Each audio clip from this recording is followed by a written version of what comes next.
Hello and welcome to आगाज IAS. यदि आप भी यूपीएससी या यूपीपीएससी की तैयारी करना चाहते हैं और बिल्कुल स्टार्टिंग से तैयारी करना चाहते हैं या बिल्कुल आप बिगिनर्स हैं और आपको ये पता नहीं है कि इसकी तैयारी कैसे की जानी है, तो जैसा आपको पता होगा कि यूपीएससी या यूपीपीएससी की तैयारी की स्टार्टिंग पॉइंट होती है एनसीईआरटी। एनसीईआरटी को हम किसी भी तरह से किसी भी प्रकार से उसको हम इग्नोर नहीं कर सकते हैं। यदि एनसीईआरटी को यदि हम इग्नोर कर रहे हैं तो इसका मतलब ये है कि हम एक लीगल एक्शन ले रहे हैं अपने लिए ही। इसलिए एनसीईआरटी की पकड़ बहुत जरूरी है इस एग्जाम के लिए। वो कैसे? एनसीईआरटी को केवल चैप्टर वाइज या सब्जेक्ट वाइज पढ़ लेना ही काफ़ी नहीं होता है। उसमें हमको ये देखना होता है कि हम यूपीएससी या यूपीपीएससी के पर्सपेक्टिव से क्या पढ़ रहे हैं। अदरवाइज केवल हम चैप्टर टू चैप्टर पढ़ रहे हैं या लाइन बाय लाइन पढ़ रहे हैं तो इसका मतलब ये हुआ कि हम स्कूल के एग्जाम की तैयारी कर रहे हैं। बट इनफैक्ट यहाँ पर हम स्कूल की तैयारी नहीं कर रहे हैं, और जब हम अपने स्कूल के टाइम पर एनसीईआरटी को पढ़े रहे होंगे तो उस टाइम पढ़ने का जो हमारा एटीट्यूड होता है, जो हमारा एप्टीट्यूड होता है, वो बिल्कुल डिफरेंट होता है इस यूपीएससी या यूपीपीएससी से। तो यहाँ पर हम ये देखेंगे कि एनसीईआरटी का अप्रोच क्या होना चाहिए यूपीएससी के लिए या फिर यूपीपीएससी के लिए। इसी के लिए हम लेकर के आए हैं एनसीईआरटी ओरिएंटेशन सेशन, जिसमें हम एनसीईआरटी को बिल्कुल बेसिक से लेकर के एडवांस तक इसमें डिस्कस किया जाएगा, chapter two chapter, line by line. और मोस्ट इंपॉर्टेंटली हमको इसमें यह देखना है कि जो चैप्टर जो सब्जेक्ट हम पढ़ रहे हैं वो यूपीएससी के लिए कितना इंपॉर्टेंट है या उसको हम यूपीएससी के एग्जाम के लिए कैसे यूज करेंगे। तो याद रखें कि एनसीईआरटी को केवल पढ़ लेना ही बेहतर नहीं है। एनसीईआरटी का यूज हमको कैसे करना है, एनसीईआरटी को हमको इस एग्जाम के लिए टूल्स बनाना है, न कि हमको उसका डेफिनेशन से याद करनी है या कोई मैप हमको वहां पे लिख लिख के याद करना है। ऐसा में बिल्कुल नहीं करना है। We are going to use NCERT as tools to be used in UPSC और यूपीपीएससी एग्जामिनेशंस। ये जो सीरीज मैं स्टार्ट कर रहा हूं, ये सीरीज उनके लिए है जो बिल्कुल स्टार्टिंग से अभी इस फील्ड में अपना कदम रख रहे हैं, चाहे वो यूपीएससी की फील्ड हो चाहे यूपीपीएससी की हो। बिल्कुल स्टार्टिंग का मतलब ये हुआ कि उनका जो टारगेट है वो 2027 है। यदि आपका टारगेट 2027 है, चाहे वो किसी भी एग्जाम के लिए हो, सिविल सर्विस के लिए, उनके लिए ये session very very very important है। वो इसलिए कि अभी आने वाले 4 या 5 मंथ में हम एनसीईआरटी को कंप्लीट करके यूपीएससी या यूपीपीएससी का जो फाउंडेशन होता है उस फाउंडेशन की बिल्डिंग हम तैयार कर लेंगे। उसके बाद आगे कैसे क्या करना है वो मैं टाइम टू टाइम बताता रहूँगा। तो चलिए इस वीडियो की हम शुरुआत करते हैं। Before that I would like to have a fair from all of you. If you like the video, hit the like button, and if you want to comment something about this series, then you can comment in the below comment box and share this video to your fellow friends so that they can also get the help of these courses. So let's get started. So most importantly, we are going to start this orientation session. So this orientation session, the purpose of this session is to have mastery over NCERT. So first target is to get mastery over it. For what type of examination? So this is typically designed for UPSC and UPPSC examinations, and even this NCERT course can also be useful for other state PSC examinations as well. And in this video we will start from zero basically for this series, and we will move to foundation. And I will also tell you that what will be the NCERT's blueprint for all stages, whether you are just starting or you are repeaters in failures. Like here absolute beginners, this is also, and those who are taking these examinations again and again but they are not able to qualify these examinations, they can also watch it or they can also follow this course. So now moving further, So first thing is, what is the objective of this orientation class? So why I have designed this class? So basically ये course design किया गया है कि NCERT का जो importance है उसको हम समझ सकें जब भी हम यूपीएससी या यूपीपीएससी की तैयारी कर रहे हों। इस वीडियो में मैं ये भी बताऊंगा कि कैसे हमको एनसीईआरटी को रीड करना है और कैसे नोट्स बनाना है, क्योंकि एनसीईआरटी को केवल रीड कर लेना ही एनफ नहीं है जब तक कि हमारे पास उसका नोट्स नहीं, एक समराइज्ड नोट्स होना चाहिए, डिटेल्ड नोट्स नहीं है। समराइज नोट्स इस तरह से होना चाहिए कि जब भी हम उस नोट्स को देखें तो हमको पूरा का पूरा पिक्चर्स उस टॉपिक से रिलेटेड हमारे ब्रेन में आ जाए। इसमें हम ये भी देखेंगे कि एनसीईआरटी में हमें कौन सी बुक पढ़नी है, क्या एनसीईआरटी के लिए हमको 6 to 12 बुक पढ़नी है या कुछ बुक को हम स्किप कर सकते हैं या कुछ चैप्टर्स को हम स्किप कर सकते हैं, क्योंकि हम स्कूल एग्जामिनेशन की तैयारी नहीं कर रहे हैं। यहाँ पर हम उसी टॉपिक्स को पढ़ेंगे, उसी बुक्स को पढ़ेंगे जो इस एग्जामिनेशन के पॉइंट ऑफ व्यू से इम्पोर्टेंट है, रिलेवेंट है सब्जेक्ट के अकॉर्डिंग। रियलाइज हाउ एनसीईआरटी, और एनसीईआरटी को केवल जैसे लिखा हुआ है हमको वैसे ही नहीं पढ़ना है। यदि हम वैसे पढ़ रहे हैं इट मीन्स कि हम उस टॉपिक को डेड कर रहे हैं। यहाँ पे जो भी हम एनसीईआरटी पढ़ेंगे उस एनसीईआरटी के टॉपिक को हमको यूपीएससी का जो प्रीलिम्स का सिलेबस होता है, जो मेंस का सिलेबस होता है, उससे हम कनेक्ट करेंगे। जब उससे हम कनेक्ट करेंगे तो जो भी टॉपिक हम एनसीईआरटी में पढ़े हैं वो टॉपिक हमारे लिए रिलेवेंट हो जाती है, एग्जामिनेशन के पॉइंट ऑफ व्यू से रिलेवेंट हो जाती है। यदि उस टॉपिक का मेंशन यदि आपके सिलेबस में नहीं है, चाहे वो प्रीलिम्स का हो चाहे वो मेंस का हो, तो उस टॉपिक को हमको नहीं पढ़ना है। यदि उसका डायरेक्टली या इनडायरेक्टली कोई भी लिंकेज यदि हमारे सिलेबस से नहीं बन रहा है और हमारे यदि PYQs से नहीं बन रहा है तो उस टॉपिक को हमको लीव कर देना है।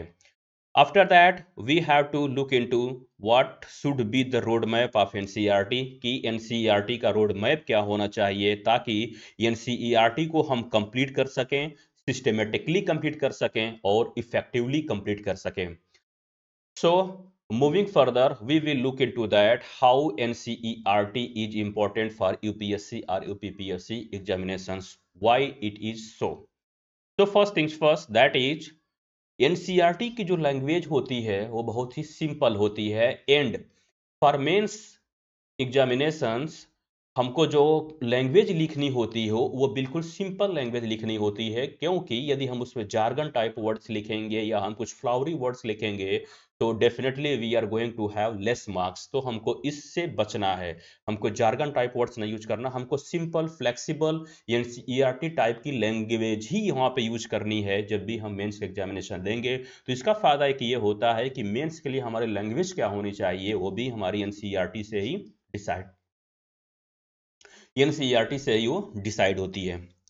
अब नेक्स्ट ये आता है कि ये जरूरी इसलिए है क्योंकि 70 to 80% जो प्रीलिम्स का क्वेश्चन होता है, जो फैक्चुअल टाइप के क्वेश्चंस होते हैं वो डायरेक्टली इसमें पूछे जाते हैं।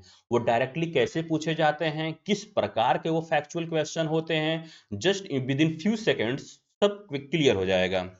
इसके अलावा है कि एनसीईआरटी क्यों इंपॉर्टेंट है, तो एनसीईआरटी से फाउंडेशन बनता है, ये सभी लोग जानते हैं।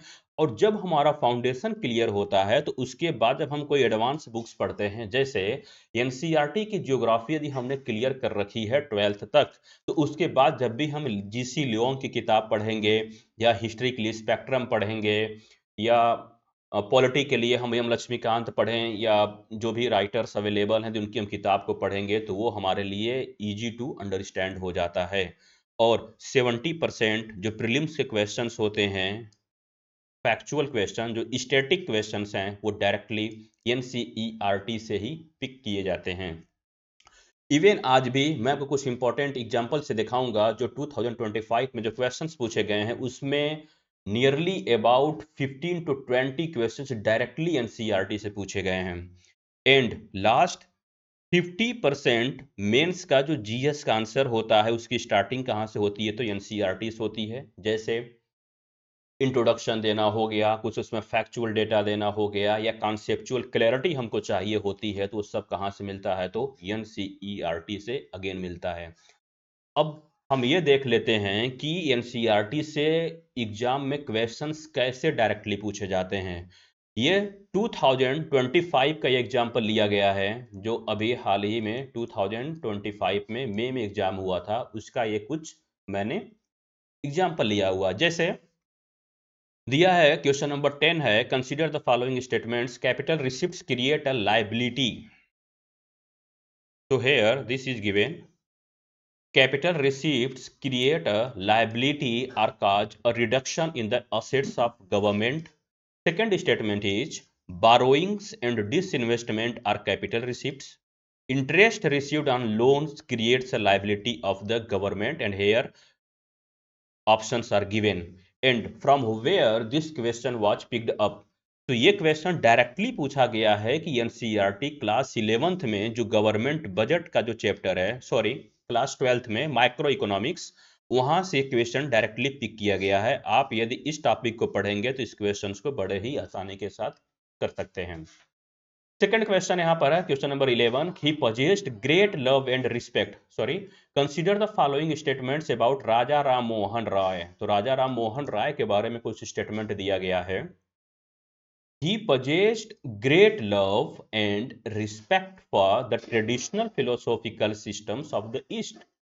He desired his countrymen to accept the rational and scientific approach and the principles of human dignity and social equality of all men and women. अगर इस क्वेश्चंस को यदि हम मॉडर्न हिस्ट्री यदि पढ़े हुए हैं और सिंपली यदि हमको राजा राम मोहन राय के आइडियाज के बारे में यदि हमको पता होगा, तो आसानी के साथ अब इस क्वेश्चन को हम सॉल्व कर सकते हैं। कीप रिमेंबर कि ऐसा स्टेटमेंट कहीं पर आपको डायरेक्टली नहीं मिलेगा, लेकिन जो हम थॉट्स पढ़े होंगे राजा राम मोहन का या उनकी आइडियोलॉजी के बारे में पढ़े होंगे, तो उनके आइडियोलॉजी से ये क्वेश्चंस डायरेक्टली निकल करके चला आएगा। अब यदि हम नेक्स्ट क्वेश्चन की बात करते हैं, जैसे यहाँ पे रिवेन्यू एक्सपेंडिचर टाइप क्वेश्चन पूछा गया है और ये फिस्कल डेफिसिट से क्वेश्चन पूछा गया है 61 और 65। दोनों question similar background similar theme में है और ये क्वेश्चन भी उसी गवर्नमेंट बजट से पूछा गया है, माइक्रो इकोनॉमिक से। और ये रहा इसका फार्मूला, ये टेबल दिया गया है। यदि ये हमको अगर फार्मूले पते हो और कुछ अदर चीज कॉन्सेप्ट हमारा क्लियर होगा इस बुक से, तो हम इन दो क्वेश्चन को डायरेक्टली सॉल्व कर सकते हैं।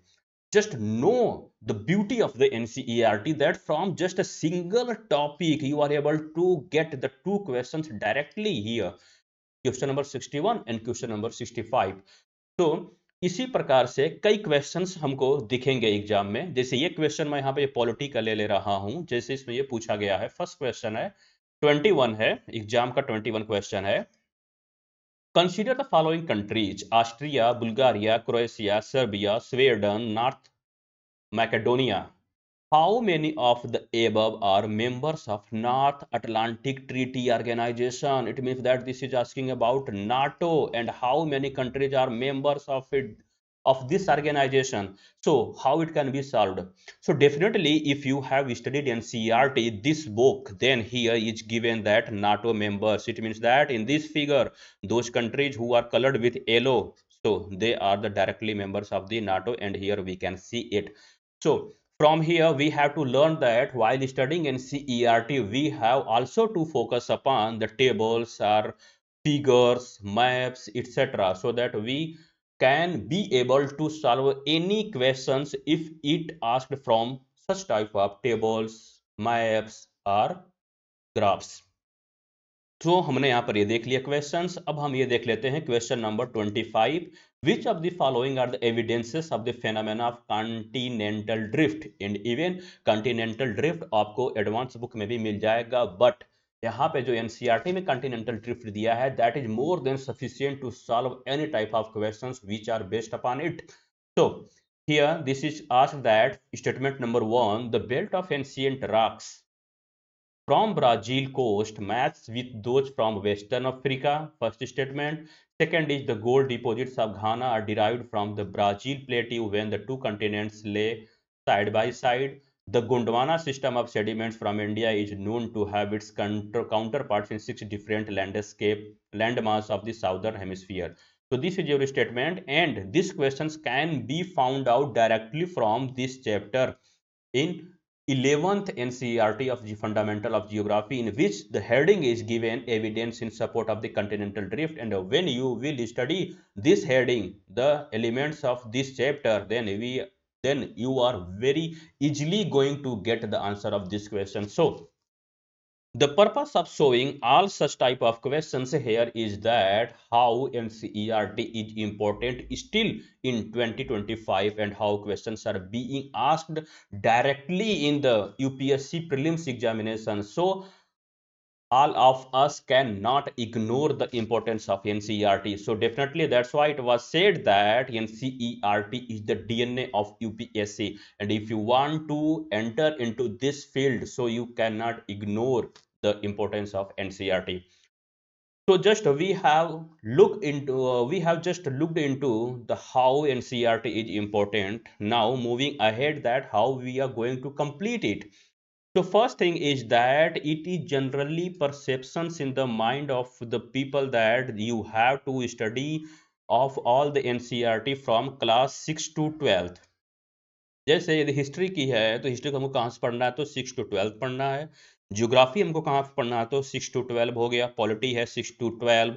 Economics is definitely started from class 9th, so 9 to 12th, and sociology 11 to 12th, science 6 to 10th. But you have to study the science very selective topics you have to study from 6 to 10th, and last one is the environment. But here, as I have mentioned earlier, that we are not in school and we are not preparing for school examination, so definitely we will move here selective topic and selective classes of NCERT. So जैसे यदि हम history पढ़ेंगे यहाँ पे, तो NCERT से बेहतर NCERT पढ़ने के लिए तरीका हमारे पास एक ये है कि जब भी हम हिस्ट्री को पढ़ें तो हम ओल्ड एनसीईआरटी को फॉलो करें। तो जब हम ओल्ड एनसीईआरटी को फॉलो करेंगे तो यहाँ पे राम शरण शर्मा सर की जो किताब है उसको हम यहाँ पे फॉलो करेंगे, और दैट इज सफिशियंट, वो सफिशियंट अपने आप में। उसके अलावा जो सेकंड है, जो मिडिवल एनसीईआरटी की है, जो सतीश चंद्र जी ने लिखा हुआ है, इनको हम फॉलो करेंगे। और इसके अलावा जो मॉडर्न एनसीईआरटी है, जो बिपिन चंद्र सर ने लिखा है, हम इसको फॉलो करेंगे। न कि हम एनसीईआरटी को क्लास वाइज क्लास फॉलो करेंगे। Just we are going to follow these 3 books for NCERT history. यदि जरूरत पड़ी तो मैं इसको समराइज कर दूंगा बिल्कुल की एलिमेंट्स ला करके, चाहे वो सीबीएसई बोर्ड की एनसीईआरटी हो, चाहे वो एनसीईआरटी क्लास 6 to 12 हो, चाहे तमिलनाडु बोर्ड की हो, क्योंकि ये तमिलनाडु बोर्ड्स की क्वाइट इंपॉर्टेंट है इस सेगमेंट के लिए, हिस्ट्री के लिए। So I will tell you about that when I will start it. And now geography. तो फॉर जियोग्राफी हम क्लास 6 से स्टार्ट नहीं करेंगे और क्लास 12 तक नहीं जाएंगे, हम इम्पोर्टेंट के बारे में पढ़ेंगे। वो हमको कैसे जियोग्राफी स्टार्ट करना है, just within few seconds we you are getting to know, you are going to know about it. Polity है 6 to 12, तो इसको हम 6 to 12 कंप्लीट नहीं करेंगे, इसको हम स्टार्ट करेंगे क्लास 9 से 10 तक जाएंगे, और 11th और 12th यानी क्लास 9 to क्लास 12 को हम पॉलिटी फिनिश करेंगे। इकोनॉमिक्स है 9 to 12th, that set, but most importantly I will start it from, या definitely from class 9th, no doubt. And sociology class 11 12th, that's it. And science and environment, I will teach science, environment and sociology in the last month. So before that we have to finish history, geography, polity and economics, and how we are going to complete it such way. So here कि हमें यहाँ पे देखना है कि NCERT को हमको पढ़ना कैसे है, हाउ टू रीड एनसीईआरटी। तो एनसीईआरटी को पढ़ने के लिए हमारे पास 3 तरीके हैं। या तो हम उसको क्लास वाइज पढ़ें। क्लास वाइज पढ़ने का मतलब ये हुआ कि पहले हम क्लास 6 पढ़ें, फिर class 7, class 8, class 9th, 10th, 11th, 12th। या दूसरा तरीका ये होता है कि हम उसको सब्जेक्ट वाइज पढ़ें, कि सब्जेक्ट का मतलब ये हो गया कि जैसे पहले हम ज्योग्राफी पढ़ लें, फिर पॉलिटी पढ़ें, फिर हिस्ट्री पढ़ें, व्हाटएवर। या तो हम उसको टॉपिक वाइज पढ़ें, क्योंकि कभी कभी ऐसा होता है कि टॉपिक हमारी सेम होती है, वही टॉपिक क्लास 6 में शॉर्ट्स में दिया हुआ रहता है, लेकिन जब उसको हम क्लास 9th में पढ़ते हैं तो थोड़ा और डिटेलिंग मिलती है, लेकिन जब क्लास 9th में जाते हैं तो उसमें डिटेलिंग और भी ज़्यादा मिलती है। तो क्यों ना हम इसको टॉपिक वाइज करें। तो कौन सा बेटर होगा हमारे लिए, तो जो हम यहाँ पर एनसीईआरटी पढ़ने जा रहे हैं, जो हम स्टार्ट करने जा रहे हैं, उसको हम पढ़ेंगे टॉपिक वाइज। टॉपिक वाइज इसलिए कि कई बार एक ही टॉपिक कई क्लास में मिलती है, तो उन सारे क्लास के टॉपिक्स को एक जगह पे मर्ज किया जाएगा और कंप्लीटली उसको कंप्लीट कर लिया जाएगा। इससे फायदा ये होगा कि उससे रिलेटेड जो हमारे पास नोट्स होंगे वो एक जगह पे नोट्स होंगे और वो इंटीग्रेटेड नोट्स होंगे। और कई, क्योंकि यदि हम क्लास वाइज जाएंगे या चैप्टर वाइज जाएंगे तो एक ही टॉपिक से रिलेटेड हमको कई जगह पे छोटा छोटा नोट्स बनाना पड़ेगा और टॉपिक किस तरह से फ्रेगमेंटेड हो जाती है। तो इसको हम एक ही जगह पढ़ेंगे और हम टॉपिक वाइज, हमारा फोकस रहेगा कि हम टॉपिक वाइज कंप्लीट करें। और टॉपिक वाइज हम कैसे कंप्लीट करेंगे, ये हम जियोग्राफी से एक एग्जांपल से समझेंगे इसको। अब इसके अलावा जब भी हम पढ़ेंगे तो पहले हम क्या करेंगे कि जो की कॉन्सेप्ट होता है बुक में उसको हम हाईलाइट करेंगे, डेफिनेशंस को हाईलाइट करेंगे और जो एग्जांपल्स होता है उसको हम हाईलाइट करेंगे। कीप रिमेंबर कि सबसे पहले बुक को पढ़ते टाइम ही हमको नोट्स नहीं बना लेना है, कि नोट्स बनाने के लिए हमारे पास प्रोसेस होता है। पहले टाइम पर हम रीडिंग करते हैं, फिर हम अंडरस्टैंडिंग करते हैं, फिर लास्ट टाइम पे जब हमको सब कुछ चीज़ें क्लियर हो जाती है तब हम नोट्स बनाते हैं। यदि हम पहले ही पढ़ें और पहले ही यदि हम नोट्स बनाने लग जाएंगे तो उससे हमारा नुकसान ये होता है कि उस टाइम पर हमको ये लगता है कि सारी चीज़ें इंपॉर्टेंट है और हम उन सारे चीज़ों को अपने कॉपी में लिखना स्टार्ट कर देते हैं, जिससे हमारी कॉपी बहुत बल्की हो जाती है, हमारा नोटबुक बहुत बल्की हो जाता है और एग्जामिनेशन टाइम में उसको रिवाइज करना ये इम्पॉसिबल हो जाता है। तो हम एक क्या करेंगे, शॉर्ट टॉपिक वाइज नोट्स बनाएंगे और नोट्स मैं खुद बनाऊंगा और आपको मैं प्रोवाइड करूंगा। और इसके लिए 6 सिनॉप्टिक चार्ट्स भी रहेगा, जैसे जियोग्राफी के लिए, पॉलिटी के लिए, इकोनॉमी के लिए। और जो भी टॉपिक हम पढ़ेंगे उसको हम करंट अफेयर्स से लिंक करेंगे, चाहे वो जियोग्राफी का हो। जियोग्राफी में जैसे अगर रिसेंट फ्लड्स हो गया या प्रेजेंट टाइम में देखेंगे तो वेस्टर्न डिस्टर्बेंस काफ़ी डिस्टर्ब रहा है, नहीं आया यहाँ पे उत्तर प्रदेश में या बाकी हमारा नॉर्दर्न इंडिया में, जिसका इम्पैक्ट ये हुआ कि ठंडी बहुत ही शॉर्ट पीरियड ऑफ टाइम रही। इससे ये पता चलता है कि जो हमारी ये वीट की क्रॉप है वो अफेक्ट होगी, एग्रीकल्चर हमारा अफेक्ट होगा, क्लाइमेट अफेक्ट होगा। So this is the quite important that we did not get the western disturbance at, so that's quite important. And in the polity, budget session is going on, so we have to look into these sessions very carefully that what's going on there. And pro tip that कि जो भी हमको पढ़ना है वो हमको active reading पढ़ना है। उसके में यानी कोई भी टॉपिक हम पढ़ रहे हैं तो उसके कितने डायमेंशंस हो सकते हैं, हाउ, व्हाट, व्हेन, ये सब जितने भी हमारे क्वेश्चंस होते हैं, जितने डायमेंशंस होते हैं उसको हम ये पता करके पढ़ेंगे, ताकि कोई भी डायमेंशन एग्जाम में आ रहा है या जो हमारी अंडरस्टैंडिंग है उस टॉपिक के रिलेटेड वो और बेहतर हो सके, उसके लिए हम एक्टिव रीडिंग करेंगे। अब हम ये देख लेते हैं एग्जाम्पल से, जैसे जियोग्राफी है तो जियोग्राफी को हम टॉपिक वाइज कैसे कंप्लीट करेंगे। तो मैं आपको यहाँ बता दे रहा हूँ कि ये है लिस्ट है, ये क्लास 6 की एनसीईआरटी की लिस्ट दिया गया है यहाँ पे। उसी तरह से ये क्लास 7th है और क्लास 7th का ये इंडेक्स दिया गया है। क्लास यहाँ पे 8th है और ये 8th की इंडेक्स है, और 9th हो गया तो 9th की इंडेक्स यहाँ पे दिया गया है, और 10th है तो 10th का इंडेक्स ये है। अब इसको हमको कंप्लीट करना है। तो जो मैं ये बता रहा था कि टॉपिक वाइज हमको कंप्लीट करना है, तो टॉपिक वाइज में कैसे कंप्लीट करना है आइए हम उसको देख लेते हैं। जैसे यहाँ पे मैं एक सिंपल सी एग्जांपल ले रहा हूँ, यदि आप ध्यान से देखेंगे तो ये है India, climate, vegetation and wild life. यदि इस टॉपिक को यदि हम ध्यान से देखेंगे तो ये जो सेम टॉपिक है ये देखिए कहाँ कहाँ पे रिपीट होती है, वेजिटेशन वाइल्ड लाइफ को इंडिया के पर्सपेक्टिव से। तो यहाँ देखिए यहाँ पर भी आया हुआ है वेजिटेशन है, वाइल्ड लाइफ है। इसके अलावा देखिए वहाँ पर आया हुआ है वेजिटेशन है, वाइल्ड लाइफ है, यहाँ पर भी हम देख लिए। यहाँ पर क्लास 9th में देखेंगे तो यहाँ पर भी वेजिटेशन है, वाइल्ड लाइफ है। और इसके अलावा यदि हम देखेंगे, अगर हम क्लास 11th की बुक में देखें तो यहाँ देखिए फिर से आ गया नेचुरल वेजिटेशन हमको पढ़ना रहेगा।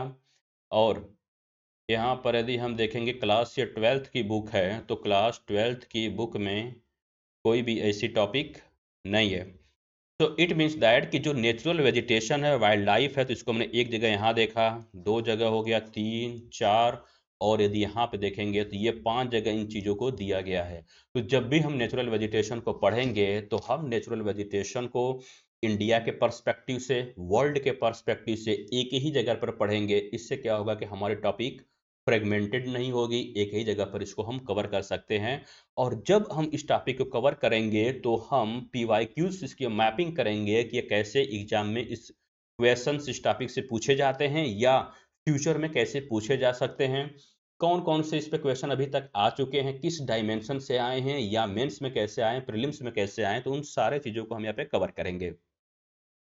ठीक उसी तरह से यहाँ पे एक टॉपिक दिया गया है आवर कंट्री इंडिया। तो जब भी हम क्लास 6 के आवर कंट्री इंडिया को देखेंगे तो बहुत थोड़ा सा कोई चीज दिया गया रहेगा, लेकिन जब हम नाइन्थ में आएंगे तो फिर से हमारे यहाँ पर आ जाएगा। इवन नाइन्थ में नहीं दिया गया है, नाइन्थ में देखेंगे तो टॉपिक को कई जगह पर फ्रेगमेंट करके दिया गया, जैसे कि उसी टॉपिक को ये पॉपुलेशन बना दिया गया है, और कुछ फिजिकल फीचर्स ऑफ इंडिया हो गया, ये लोकेशन ऑफ इंडिया हो गया, एंड इवन यदि हम यहाँ पे देखेंगे तो इंडिया लोकेशन दिया गया है। तो अब इस टॉपिक को हम क्या करेंगे कि जब भी हम इसको कवर करेंगे तो हम एक ही जगह पे कवर करेंगे। जैसे पॉपुलेशन हम पहले देखे, तो पॉपुलेशन देखिए यहाँ पर भी दिया गया, पॉपुलेशन है, डिस्ट्रीब्यूशन है, डेंसिटी है, ग्रोथ है, एंड कंपोजिशन है।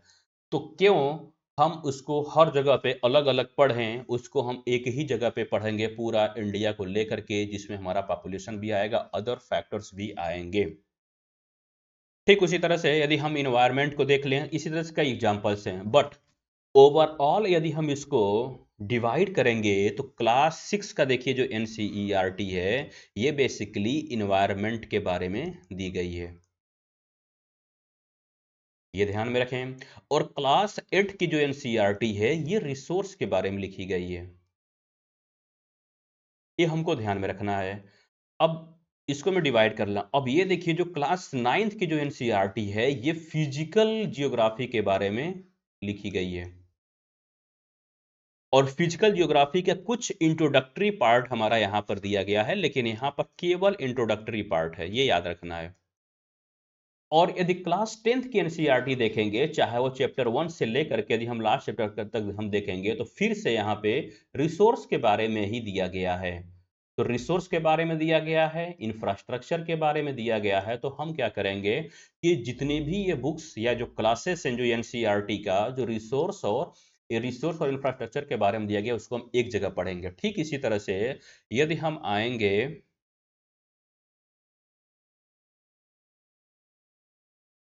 क्लास 12th की जो पार्ट 2 बुक है, इंडिया पीपल एंड इकोनॉमी, ये जो बुक है ये भी रिसोर्स और इंफ्रास्ट्रक्चर से रिलेटेड है।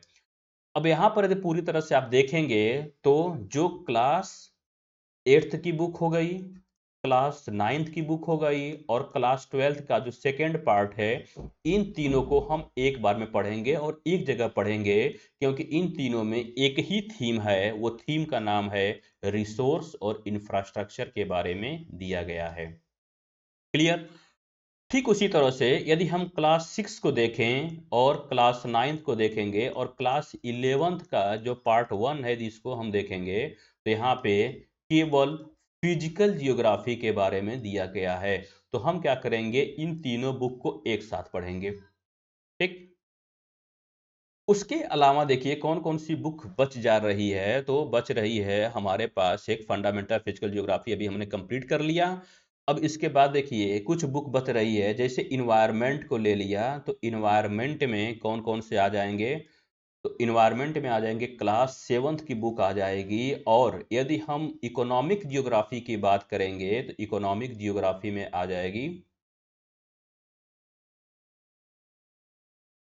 क्लास 12th का पार्ट 1। यहाँ पे देखिए जो रिसोर्स इंफ्रास्ट्रक्चर में ये क्लास 8 और ये 10 है। ठीक, तो हमारा इकोनॉमिक जियोग्राफी हो जाएगा यहाँ तक। तो अभी हमने ये बता दिया कि हम क्या करेंगे, जितने भी ये बुक्स हैं सभी बुक्स को उसकी हम बंडलिंग तैयार कर लेंगे। ये हमने बंडल बना लिया, एक बंडल यहाँ पर बन गया, एक इन्वायरमेंट, तो मैं कुछ पार्ट्स यहाँ पे कवर करूंगा, लेकिन बेटर ये होगा कि इस इन्वायरमेंट को, जो इन्वायरमेंट टॉपिक है, जो सब्जेक्ट है जीएस का, इसको हम वहाँ पे कंप्लीट कर लेंगे, और ये हो गया हमारा इकोनॉमिक जियोग्राफी। तो इस प्रकार से हम इसको टॉपिक वाइज कंप्लीट करेंगे जियोग्राफी को। अब देखिए, अब जो हमने एक स्ट्रेटजी बनाई हुई है कि इसको हम कैसे कंप्लीट करेंगे आने वाले 5 मंथ में। ये मैं 5 मंथ का टाइम इसलिए ले रहा हूं क्योंकि ये बिल्कुल बिगिनर्स के लिए है, जो एब्सोल्यूट बिगिनर्स हैं, जिनको जीएस के बारे में कुछ भी नहीं पता है और वो कुछ इसकी तैयारी करना चाह रहे हैं, तो ये उनके लिए है। और एक बार यदि आप एनसीईआरटी ने विधिवत पेशेंस के साथ यदि आपने इसको तैयार कर लिया, तो ये आने वाले साल 2 साल तक ये काम करेगी, जब तक कि आपका सिलेक्शन नहीं हो जाता है। आपको बार बार एनसीईआरटी पढ़ने की जरूरत नहीं पड़ेगी।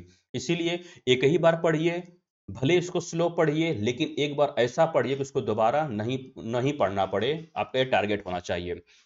फरवरी स्टार्ट हो गई और फरवरी में हम स्टार्ट करेंगे जियोग्राफी और सॉरी लास्ट फरवरी तक हम इन जियोग्राफी को पूरी तरह से कंप्लीट करेंगे। जैसे ही मार्च आएगा तो मार्च में हम पॉलिटी स्टार्ट करेंगे और पॉलिटी फिनिश करेंगे। अप्रैल में हम ये हिस्ट्री, और हिस्ट्री का थोड़ा सा टाइम ज़्यादा लगेगा तो हम कुछ टाइम मई का भी ले लेंगे, और मई में हम इकोनॉमिक्स भी तैयार कर लेंगे।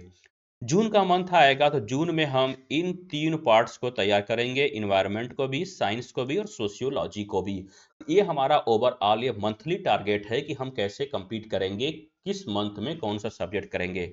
अब रियल में इसको हम कैसे कंप्लीट करेंगे, तो सबसे पहले हम कोई भी टॉपिक हम जियोग्राफी का उठाएंगे तो पहले हम टॉपिक क्लियर कर लिए।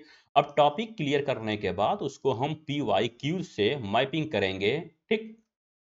लेकिन जो हम टॉपिक पढ़ेंगे उसको हमको ये भी देखना है कि क्या वो प्रीलिम्स के लिए PYQs के लिए है या वो मेंस के लिए भी है। यदि मेंस के लिए है तो उसका कौन सा कंटेंट वो हमारे लिए इंपॉर्टेंट है, तो उसको हम अलग से नोट डाउन करेंगे और उस टॉपिक का हम क्या बनाएंगे, तो नोट्स बनाएंगे, और इस प्रकार से हमारा एक टॉपिक तैयार हो जाएगा। और मेंस का जो टॉपिक रहेगा उसको हम यूज करेंगे अपने आंसर राइटिंग में, ठीक। उसी तरह से पॉलिटी का हो गया। तो जैसे हम कोई भी टॉपिक पढ़ेंगे तो टॉपिक को कंप्लीट करने के बाद हम PYQ से उसकी मैपिंग जरूर करेंगे। उसमें हम ये भी देखेंगे कि जो PYQs है वो प्रीलिम्स में किस तरह से आया हुआ है या किस तरह से पूछा जा सकता है, या मेंस में कैसे आया है और किस तरह से ये पूछा जा सकता है। सेम पैटर्न सभी सब्जेक्ट्स के लिए फॉलो किया जाएगा। जो क्लासेस होगी, जो आपको रिकॉर्डिंग मिलेगी, वो मंडे टू सैटरडे मिलेगी, और संडे को आपको इसका रिवीजन करना रहेगा। और इससे रिलेटेड मैं कुछ आपको क्वेश्चंस दूंगा जिसकी आंसर राइटिंग करनी होगी। आंसर राइटिंग से बचना नहीं है, क्योंकि अल्टीमेटली आंसर राइटिंग ही वो एक ऐसा वेपन है जो आपको सिलेक्शन दिलाएगा। So how we are going to make notes? So we are going to make notes which will be in very short and one pager notes I will provide you, in which mind maps, flowcharts and keywords will be included. And your notes strategy should be in 3 layers. First one is that when you are going to read it at first time, then try to understand the topic what you are studying, and after that in second reading you must highlight that which topics are important, and in third reading you have to make notes. Keep remember, you have to study a lot, but you have not to study a lot in single day. Study less, that will work, but you have to study daily. So join this Agaj IAS channel so that you can get daily videos and you can end up NCERT foundations as soon as possible. So there are also some common mistakes which have been committed by the aspirants even today, that is skipping NCERT, because in the market there are the various the summarized books of NCERTs are available, so students are running behind those books. They thought that these books are ultimate the panacea for their examinations, but it's not going to work here. And you have to study NCERT, you must read NCERT so that your language can also be improved, which are going to be a weapon in mains examination. Making long and wordy notes, and even it is quite obvious that in first reading when you are going to make notes you will make your note in wordy, in words, and that will be bulky. Reading without connecting UPSC syllabus, so whatever I am going to teach you about NCERT, that will be connected with the UPSC syllabus and current happenings surrounding us. And last one is that ignoring diagrams, as I have shown you one example that how questions was asked directly from figure about NATO countries and maps and the data, you have to look into it. And so we are here that UPSC and UPPSC success starts with the strong basics, and even if you have strong basics, then you are going to make your building very strong. So you have not to ignore it at all. And if you are thinking that this course is going to take a lot of time, so this is not right. And even if you are absolute beginners, keep remember, if you want to make your basics very much strong, so definitely you are going to make your building so much strong. And as I have told you very beginning of this video, that NCERTs are not merely books, these are the DNA of UPSC. So definitely you have to cover it the thoroughly, cover it with prelims perspective, mains perspective, map the PYQs or prelims and the mains, the how questions are going to be asked in examinations, so on and so forth. You are going to just nail it within the 5 months of these NCERT the session. So don't worry about that. And thank you a lot. And this is Agaj IAS, where your journey begins now. So, and if you have liked this video, then do hit the button of like and comment and to share this video to your the fellow aspirants, so that they can also get the benefits of this series. So see you tomorrow. Thank you. Have a nice day.